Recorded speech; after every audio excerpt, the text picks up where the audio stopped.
In today's video, I'm going to show you how to use the name ranges versus the table references within your formulas here in Google Sheets.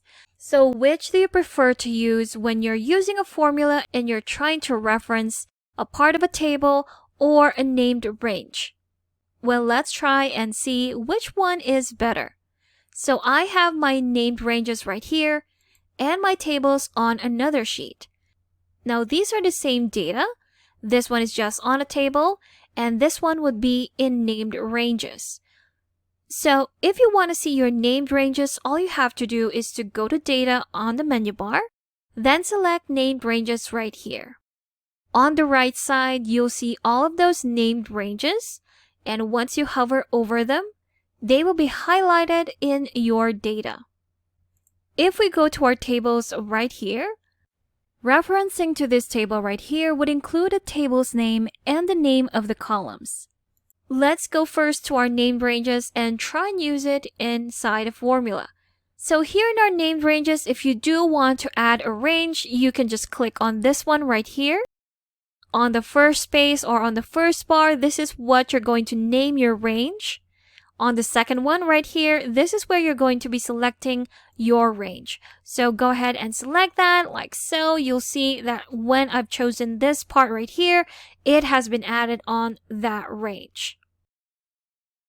And that's how to name your range.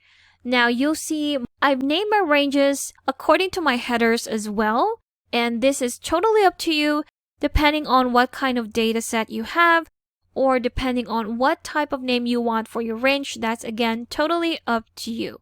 So I've named my ranges according to the headers that they have.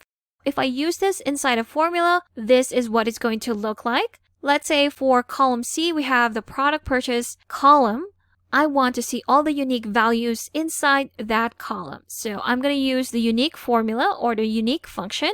I'm going to start with the equal sign, type in unique, or select it right here, then select your range. So instead of selecting the range like so, what I can also do would be to put in the name of the range. So we have the start of our name. There we go. We have the name of our ranges right here. And the one that I want to use is this one right here. If I press enter, there we have it. We have the same results. Now, this is mostly effective if you have a large set of data and you don't want to scroll down and select everything like so, or press Ctrl A, or if you really want to be specific. Again, if you have a large set of data, you can simply just put in the name of the range that you've created inside your formula to make it easier for you. So that's for the named ranges. So it's actually the same method with our tables. If we go to our table sheet right here, let's close this one. So we're going to do the same thing. We're going to use the unique function to find out how many unique values, or what are the unique values inside our product purchase column. So equal sign, unique, select your range. But this time again, what we're going to do is to type in the name of the table. Now, the name of my table is table 1 right here. You can rename your table whatever you want, depending on what kind of data you have. So you have to remember the name of your table to be able to type in the first letters or the word that will help you reference to your table. So we have table 1 right here, table hashtag all, table 1 quantity, customer name, transaction number, and product purchase. So again, this is under the product purchase column. If I click on that and press enter, we will have the same results. So referencing your ranges through your tables or through your name ranges will definitely make it easier for you to refer to that specific range that you need for your formula.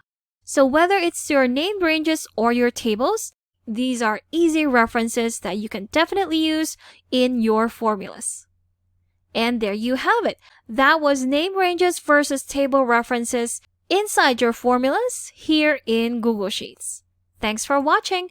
If you found this video helpful, do leave a like and subscribe for more helpful videos. See you on the next one.